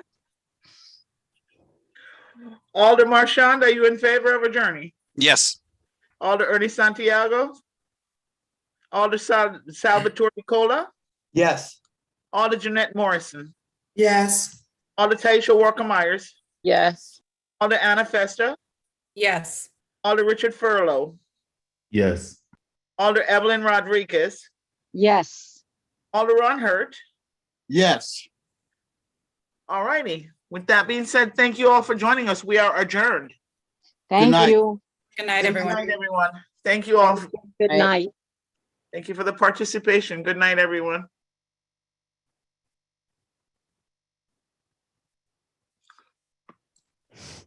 And we can stop the recording. Yes. I don't know what happened at the end there. My technology went a little haywire. Thank you all. Thank you, Vice Chair Marchand, for having my back as usual. I don't know what happened there. My recording went a little crazy. I mean, my video. So you couldn't see anybody, huh? I could just see everybody, but one individual at a time. The whole block is gone. Madam Chair, Yes, sir. I believe we're still alive on YouTube. Oops. Okay, good night all. Thank you. You Joining can us. also turn off the YouTube. All righty. Night now. Yeah. I'm just going to shut down. Have a great night, everyone. Thank you. Bye. Thank you, Don. Thank you, Al. Have a Thank good you evening, both. everybody. Bye-bye. Yes, Steve. Thank you. Bye. Good night.